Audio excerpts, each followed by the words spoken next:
उसका जो है उन्वान है वो है फार्मूलेशन ऑफ ड्रग। तो फार्मूलेशन ऑफ ड्रग में मुख्तलिफ डोजेज फार्म आती हैं। इसमें आज हम सिर्फ देखेंगे कि जब हम सॉलिड डोजेज फार्म की एक एग्जाम्पल लेंगे और सॉलिड डोजेज फार्म को भी हम मद्देनजर रखेंगे टैबलेट का। तो टैबलेट को समझने के लिए, इस डोजेज फार्म को समझने के लिए हमें एक दो एग्जाम्पल सामने रखनी पड़ेगी। तो उसमें हम कोशिश करते हैं कि फर्ज करें कि एक टैबलेट है जिसको हम कहते हैं बोन 1। तो ये ऐसी टैबलेट है जिसके अंदर जो एक्टिव इंग्रेडिएंट है उसकी मिकदार है 0.5 माइक्रोन, यानी इसके अंदर दवाई की मिकदार है 0.5 माइक्रोन।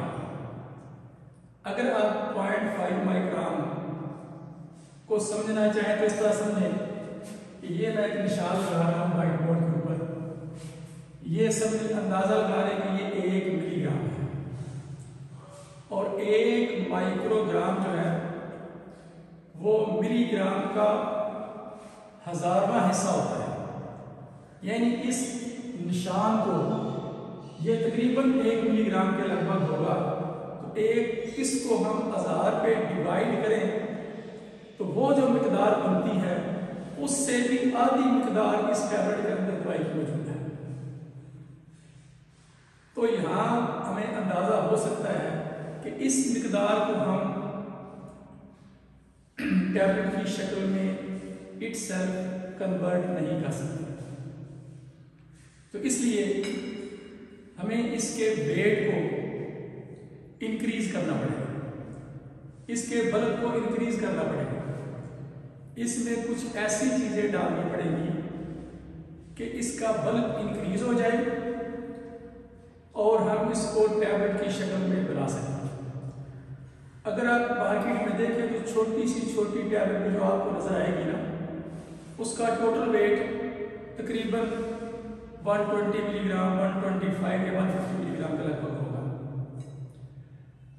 तो ये कैसे मुमकिन है कि हम 0.05 माइक्रोन यानी 1 मिलीग्राम अगर हम उस मेडिसिन का लेते हैं, ये होता है अल्फा कैल्सिडॉल, इसका हम 1 मिलीग्राम लें तो उससे हमने 2000 टैबलेट बनानी है।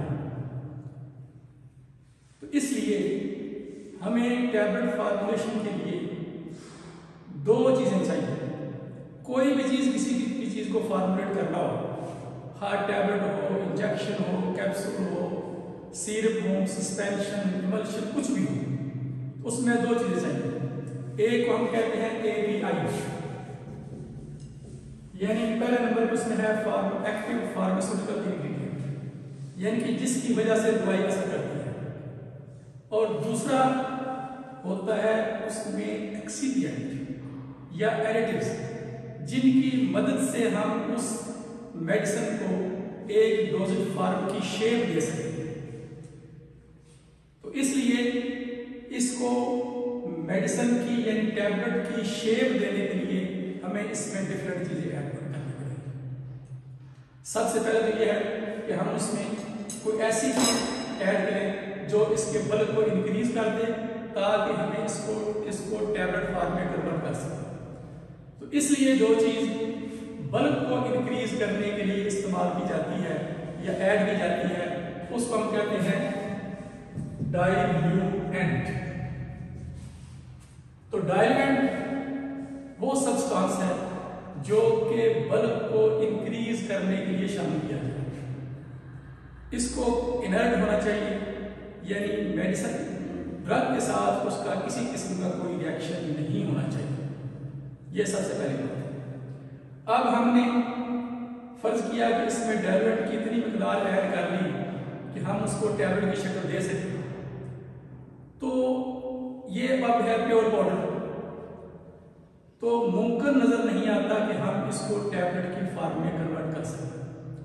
जब उसको कंप्रेस करेंगे हम उस वक्त भी उसकी टैबलेट की शेप नहीं बनेगी।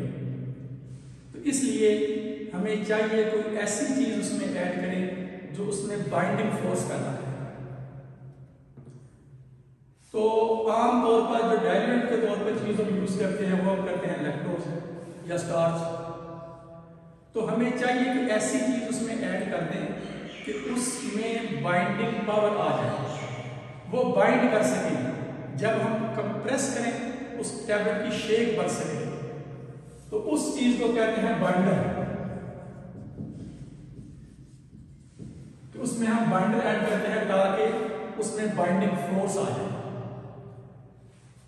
अब दो चीजें होगी, दो एक्सिपिएंट आ गए, एक उसमें आ गया हमारा एपीआई, तीन चीजें होगी।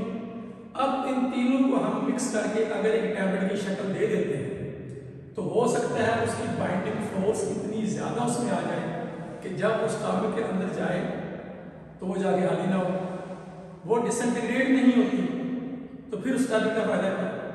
वो तो जैसे आपने ली जैसे ना ली एक ही बात है। तो ऐसा बंदोबस्त भी करना पड़ता है फॉर्मुलेशन में कि जो हम टैबलेट दे रहे हैं मरीज को वो जाके स्टमक के अंदर डिसइंटीग्रेट हो जाए। तो डिसइंटीग्रेट का मतलब होता है कि छोटे छोटे ज़रात में तकसीम हो जाए। इसलिए हम जो मटेरियल इस्तेमाल करते हैं उसमें के which facilitate the breakage of the tablet, तो उसको हम कहते हैं डिसइंटीग्रेटर। यानी उसमें डिसइंटीग्रेटर भी हम यूज करेंगे कि जो जब वो मरीज दवाई ले उसके स्टमक में जाए तो वो जाकर वहां पे छोटे छोटे ज़रात में तकसीम हो जाए। तो इस चीज को कहते हैं कि वो डिसइंटीग्रेट हो जाए, और इस मकसद के लिए हमें डिसइंटीग्रेटर भी इस्तेमाल करना पड़ता है। और ये मुख्तलिफ चीजों को हम बतौर डिसइंटीग्रेटर इस्तेमाल करते हैं। आज का हमारा सब्जेक्ट ये नहीं कि हम उसमें क्या क्या डालते हैं, आज का मसला सिर्फ टर्मिनोलॉजी समझाना कि हम उसमें डिसइंटीग्रेटर भी ऐड करेंगे। अब ये चार चीजें हो गई, लेकिन हमने समझा कि ये टैबलेट हमारी बन गई है, लेकिन अभी भी जो प्रॉब्लम है वो मौजूद है कि हम इस सारे मटेरियल को इकट्ठा करके टैबलेट मशीन के अंदर डालते हैं। जो ही पाउडर पहुंचता है डाई में, वहां पे दो पंच हैं, एक लोअर पंच एक अपर पंच। टैबलेट की प्रेस होती है और कुछ पाउडर जो है वो स्टिक कर जाता है डाई के साथ या पंच के साथ। तो अगर डाई और पंच के साथ कोई पाउडर के कुछ ज़रात स्टिक कर जाए तो टैबलेट यूनिफॉर्म नहीं बनेगी, वो स्मूथ नहीं होगी, उस पर स्पॉट आएंगे। तो ज़रूरी है कि ऐसी कोई चीज़ भी ऐड की जाए कि जो टैबलेट बनाते वक्त उसमें जो स्टिकिंग है पाउडर की डाई के साथ और पंच के साथ उसको हम रिड्यूस कर सकें। तो उस मकसद के लिए जो हम इस्तेमाल करते हैं वो है लुब्रिकेंट, उसको कहते हैं। तो इस मकसद के लिए हम उसमें लुब्रिकेंट इस्तेमाल करते हैं। लुब्रिकेंट का ये नहीं कि हम वहां पे मोबाइल लेके बैठ जाएंगे और एक बंदा साथ बुश करके बैठा होगा, जो भी टैबलेट आएगी उसमें थोड़ा सा वो आयरन डाल देगा या आयरन की कुप्पी उसके साथ होगी, ये नहीं।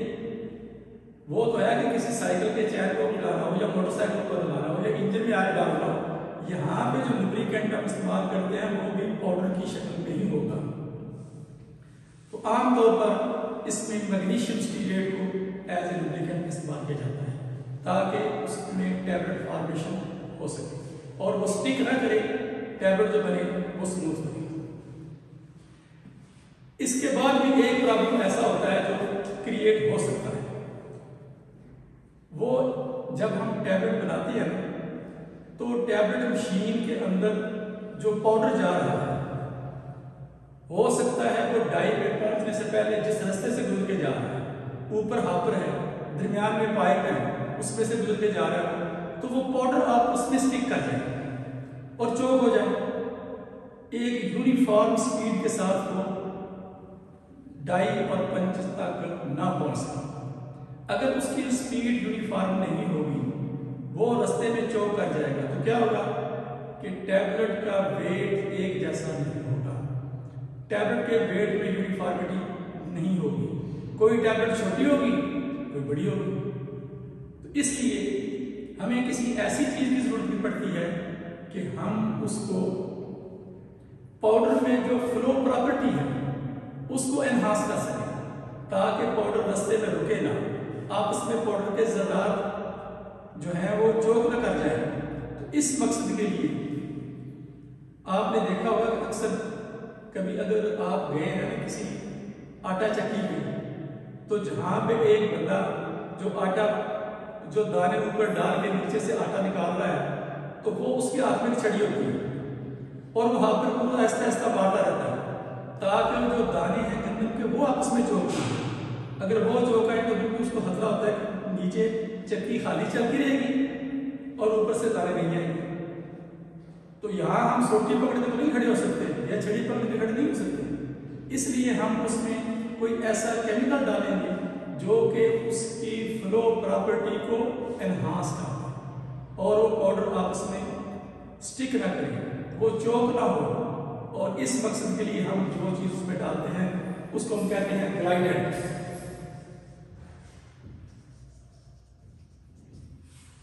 तो ये समझ लें कि तकरीबन 6 चीजें हर टैबलेट फॉर्मुलेशन में इस्तेमाल होती हैं कम अज कम।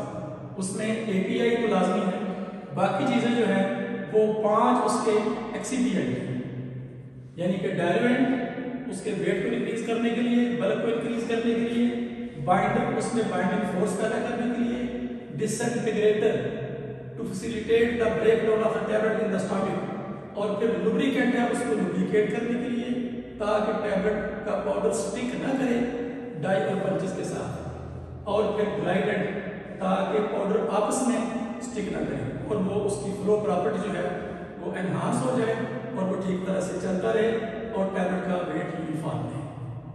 अगर आपने टैबलेट में कोई कलर डालना है तो वो आप इसमें FDA से अप्रूव्ड कलर उसमें डाल सकते हैं। तो इस तरह ये है वो चीज़ें जो हर टैबलेट फॉर्मुलेशन के लिए बहुत ज़रूरी होती हैं और उनके बगैर कोई टैबलेट नहीं बनती।